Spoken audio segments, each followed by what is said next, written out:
Yes, those are tragedies going on in the world. My response is nothing matters. It's all empty and meaningless. This is how the world is. Get used to it. Get on with it, girl. The first part of that is nihilistic and the second part isn't. So how do you reconcile those two things? Why get on with it, girl? Why does she seek to put a positive spin on tragedies taking place all around her? Isn't Blackmore stealing from Christianity in order to make sense of tragedy? If you affirm that life is meaningless and then you turn around and act as if it does matter what you do, aren't you choosing a form of delusion? What is the #1 unbelievable debate on God? As it turns out, it happens to be a debate with almost 4 million views as of this recording between Jordan Peterson and Susan Blackmore. The topic centers on whether we need God to make sense of life. They sat down together with Justin Brierley and hashed it out. As always, we're going to look at who is making the better arguments and who holds the better position. And I'm also just curious as to why this is the most viewed debate on Unbelievable. Maybe you can help me with that. But before we go any further, welcome to Wise Disciple. My name is Nate, and I'm helping you become the effective Christian you were meant to be. Before I jumped into this ministry 100%, I was a pastor and a debate teacher, and it is from that unique background that I make these videos. Make sure to like, sub, and share this video around, but only if you find it helpful to you. All right, let's get right into it. Describe religion as a virus of the mind in terms of its that was Richard's term, but yes, okay. Is that a kind of view you would still stand by today? Yes, but you've got to be careful about what you mean by a virus. I mean, I think if I often say in lectures, imagine a continuum between what you mean as being a virus of the mind. It's really bad. You know, it's like the flu virus or usually AIDS we or think something. of a virus in negative terms. And, yes, and they aren't always. So imagine that you think, religion is utterly bad, or you think religion's utterly wonderful and utterly good, and all in between. I think Richard is way down there, and I'm somewhere here. I think by and large, on balance, the world would be a better place without any religions.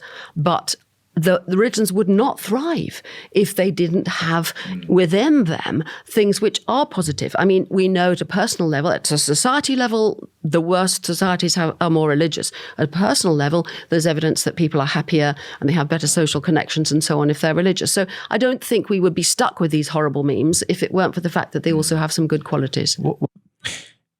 This all makes sense if... and that's a capital I, capital F, right? If there is no God and all religions are false. You have to begin with these particular assumptions first in order to then posit that religions are a mind virus. And so, anyone looking to rebut this kind of claim coming from Blackmore really should seek to investigate those assumptions. What do you make of the whole meme theory and the fact that Sue does feel ultimately... I think it's a shallow derivation of the idea of archetype, and that Dawkins would do well to read some Jung. In fact, if he thought farther and wasn't as blinded by his a priori stance about religion, he would have found that the deeper explanation of meme is, in fact, archetype. So Peterson has... He's decided to focus on a different angle to Blackmore's claim. But notice he does acknowledge what I just said a moment ago, which is that this claim first begins with some a priori assumptions about religions. While this is not a formal debate by any stretch, just a much better challenge can be offered by pressing those particular assumptions of Blackmore. Let's see if Peterson does that, and let's see what happens. I disagree. I mean, Can you just first of all explain archetype for those who are not perhaps familiar with that particular psychological Well, an archetype is partly a pattern of behavior that's grounded in biology. So it's the behavior itself. So you could think about that as both the instinct and the manifestation of that instinct, but it's also the representation of that pattern. So part of what's coded in our mythological stories, for example, are images of typical patterns of behavior. And those are the typical patterns of behavior that make us human. Which, by the way, that right there, what he said, encapsulates the unique interpretive approach that Jordan Peterson takes with the Bible. If you've seen Peterson talk about the Bible and wondered why he focuses so much on the things that he does, Why, for example, he comes so close to Christian doctrine and theology, and then it's almost like he slams on the brakes, before reaching the inevitable conclusion that every Christian does, right? That God is a real being. Jesus is God in human flesh. He actually died and actually rose again on the third day for our sins. The traditional teaching of the church. This is why he does that. It's because he's primarily concerned with ancient archetypes and how it shapes and informs human behavior. I think you're being unfair to memes. I would make this response here about the difference between memes and archetypes. So archetypes are there whether we have memes or not. All of that history of evolution is there. Yes. So we have, ideas about sex differences or ideas about dominance is a very good example that don't require memes. They can then become memes. And a meme by definition, as Dawkins started it out, is that which is imitated, or that which is copied from person to person. So the idea of dominance hierarchies can be a meme, and all the ideas we build on top of that, as long as we pass it from person to person. Now, this is a much longer conversation, but what Blackmore is talking about is Richard Dawkins' claim that the concept of religion is a meme. And as she already said, a meme is an idea or a behavior that is passed on from person to person. A meme in that sense can just spread to whole societies and cultures. Whether it's based on anything rooted in fact, doesn't matter. That's not the point. The point is that a meme spreads. That's why she uses the word virus. And it continues to spread through imitation and cultural reinforcement. Right? So Peterson is saying, no, wait, hold on a second. Memes are not an adequate explanation for religion. There's something deeper going on with us. And that's the archetypes within which we understand our own selves. An archetype simply refers to an original pattern that it deeply resonates with people across time and culture. And obviously, because, we see archetypes appear over and over again, right? A hero and the hero's journey is an archetype, good versus evil is an archetype. I used to go over these things a lot as a literature teacher in the classroom. But the difference between like a meme and an archetype,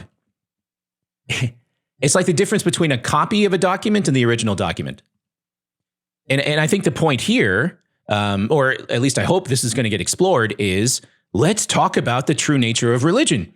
Is religion simply a meme, as Blackmore and Dawkins suggests? Or is religion, and in this case, for me, it's Christianity, a description of something ancient and true because God exists? That's where the conversation should go. You could certainly think of hierarchies of memes from yes, indeed, from ones that are no more than fads that wash across the culture to ones that are permanent. But you were kind of trivializing memes, and I think the power of the idea of memes is this: we have the first replicator, genes on the planet, and we know the consequences of that, producing all these organisms. But the idea about memes is that they are a second replicator. So genes are copied by chemical processes in bodies. Memes are copied by imitation and other kinds of interactions between human beings, and very little in any other species at all. And that's what gives rise to culture. Yeah, but again, notice the wave of the Jedi hand over her own unspoken assumptions, right? Oh, don't pay attention to those a priori assumptions that I'm making about religion. These are not the assumptions that you're looking for, right? Right? But no, wait a second. That's exactly what we should be looking for. She's assuming that religion is explained by your genes. So somebody should press her on that. If Peterson doesn't do it, maybe Brierly should do it, right? So the whole theory about memes is one of many ways of trying to understand the evolution of culture. And in that way, I say it's not trivial quick at all. Response, and I want to move on to talking about the 12 rules, Jordan. Well, the issue is what happens when a meme is so widely distributed that it becomes a determining factor in evolution itself. Because it translates meme-gene co-interaction. Yes, exactly. Well, see, that's where I think. Well, that's where I think the religious. For me, that's the grounds of the essential religious instinct. It's a meme-gene interaction, and it goes back forever. Yes. And then I'll finish with this. see, because once you see that there's a meme-gene interaction and that there's selection in favor of a certain meme, let's say, then you open up the entire question of what constitutes the underlying reality. Because you see, one, this is something I tried to have a talk with about Sam Harris, and we augured in very rapidly. You could say that reality is that which selects. Now, it's not exactly a materialist viewpoint. It's more of an evolutionary viewpoint. And if reality is that which selects, then what's selected by that reality is in some sense correct.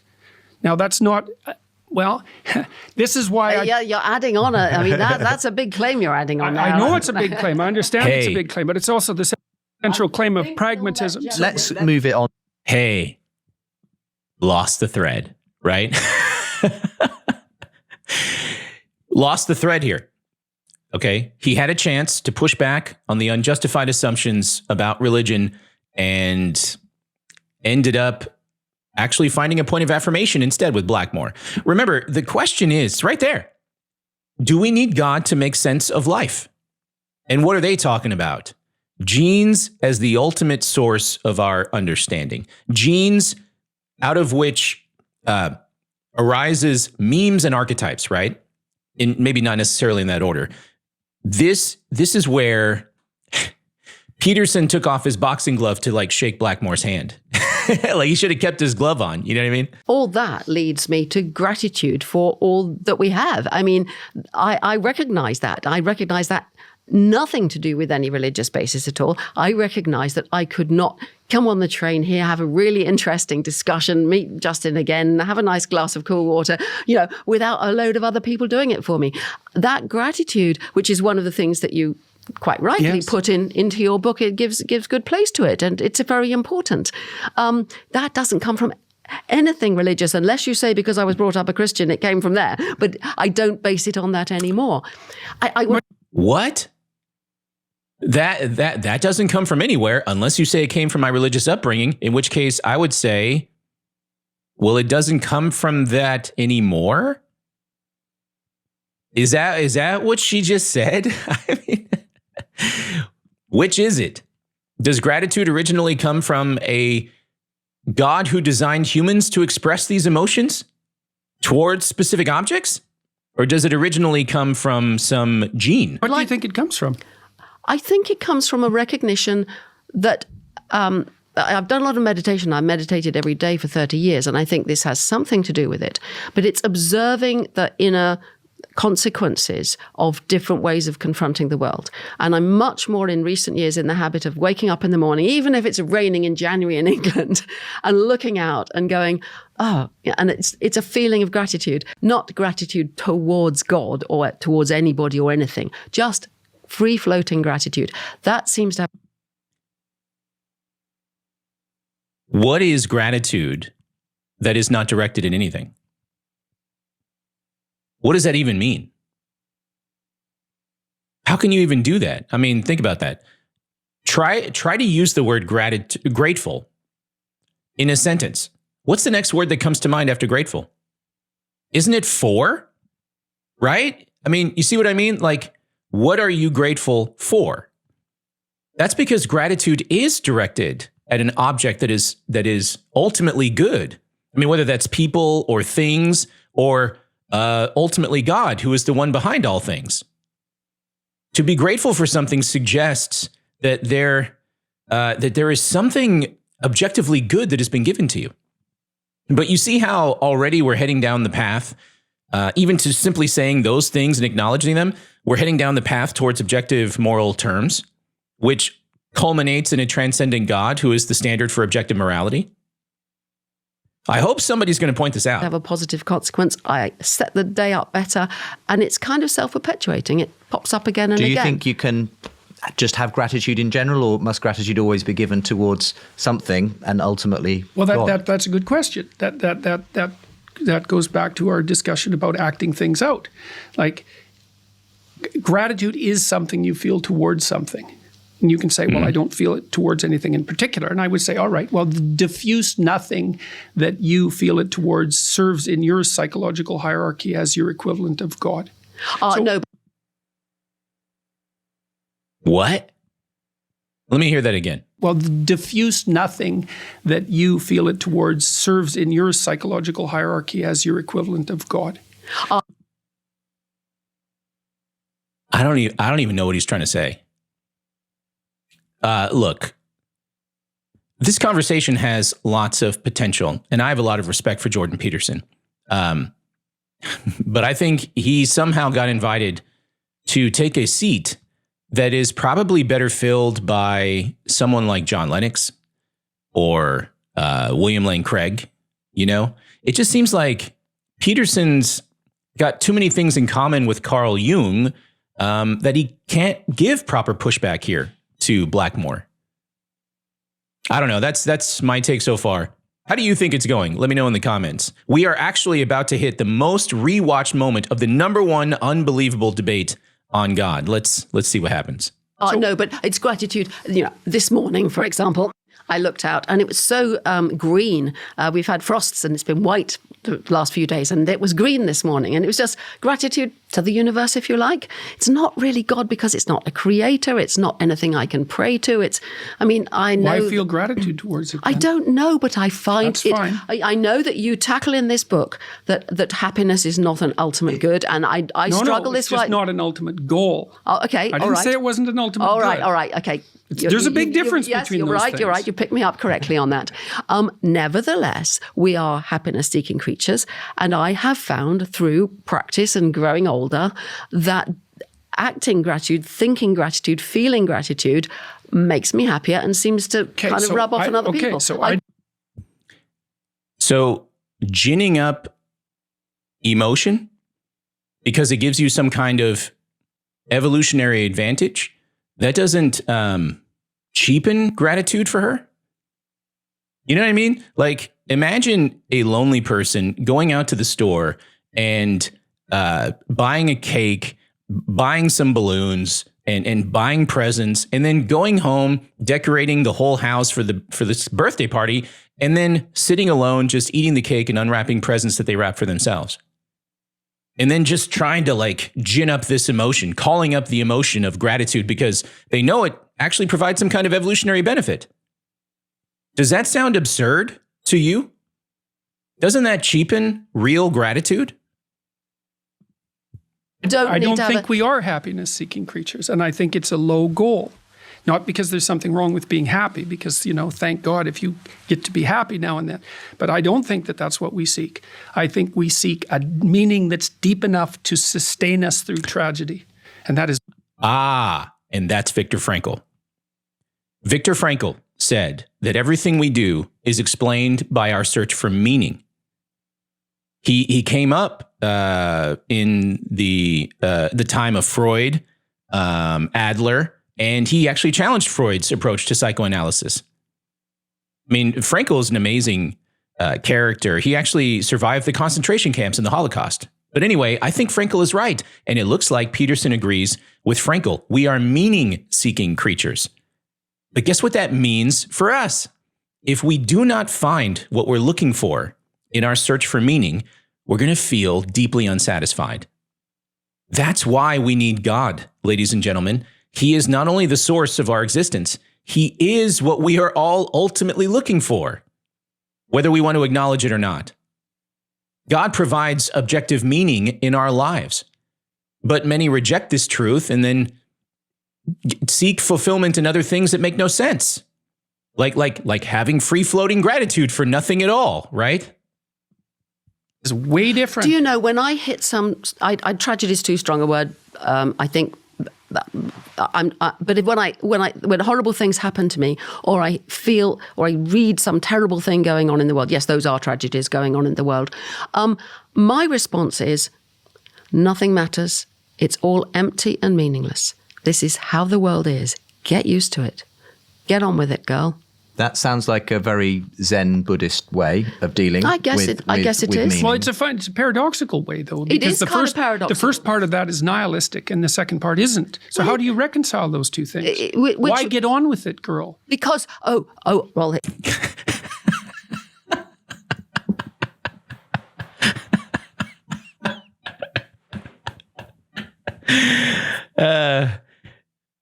Yeah, that is the most replayed moment. I can assure you that I did not wake up this morning thinking to myself, you know what I need today? I need to hear Jordan Peterson say, "Get on with it, girl."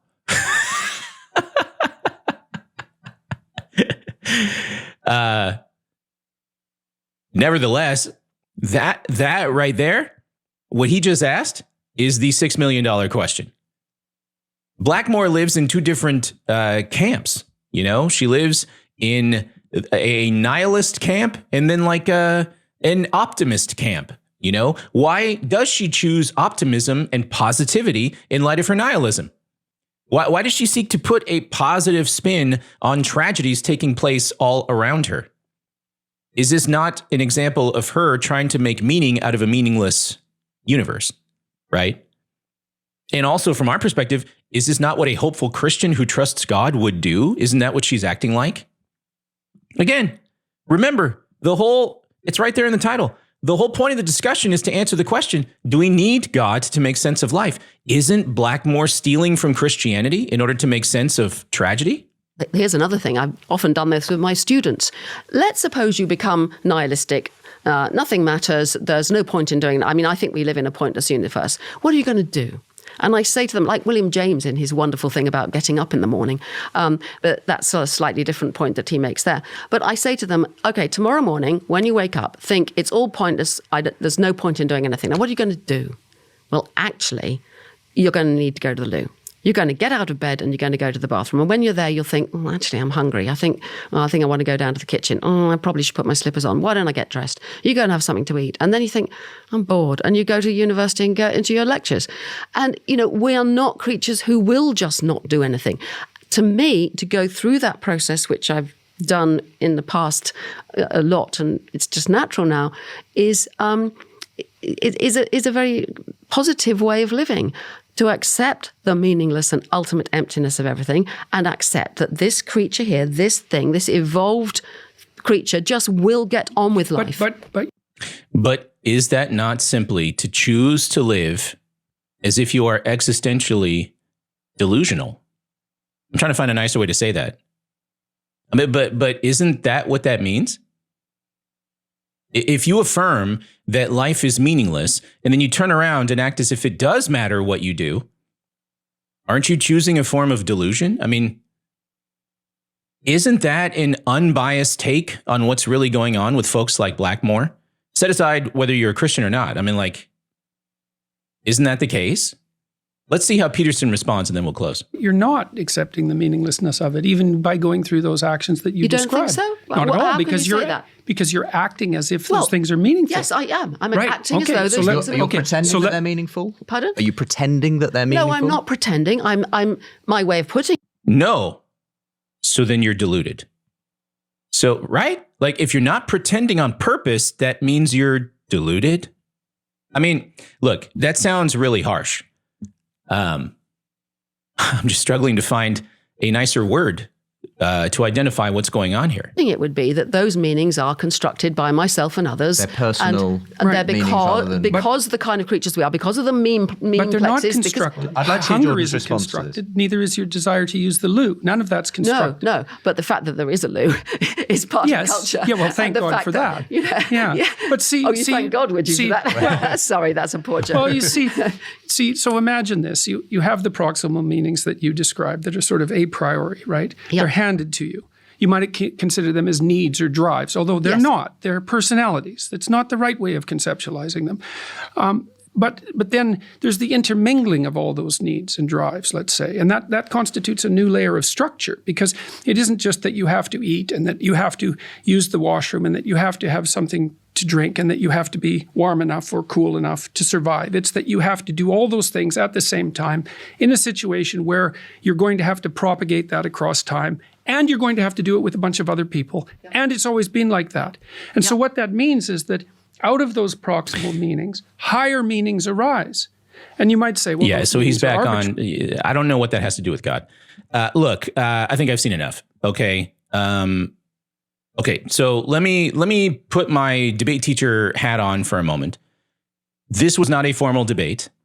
It was not even close. Unbelievable This show is called The Big Conversation, I think. It's not designed for that kind of a thing. So I'm hesitant to say like who actually won here. However, I will say that Peterson had a huge moment when he asked the question about the origin of Blackmore's optimism. I thought that was a great question to ask. Most of the time, though, in this conversation, he didn't really press her very hard. And as it turns out, a lot of this discussion was missed opportunities to press Blackmore, which, you know, you can make the argument that Peterson didn't go in there to do that kind of a thing. That wasn't his. He wanted to have a more, you know, free-flowing dialogue. And that's probably true. But those missed opportunities don't produce the type of clash that could have been had at that table. Okay. Now, let me take that hat off, put on my Christian and pastor hat. I think it's obvious that Blackmore has no justification for her claims. She begins with assumptions that she provides no sufficient explanation for, and then just tries to build the rest of her arguments from there. But her assumptions are precisely what should be investigated, because if she has no justification, then it doesn't matter what else she says, right? Anyway, those are my thoughts. But how about you? Okay. What did you think of the number one unbelievable debate on God? Who had the upper hand and why? Let me know in the comments below.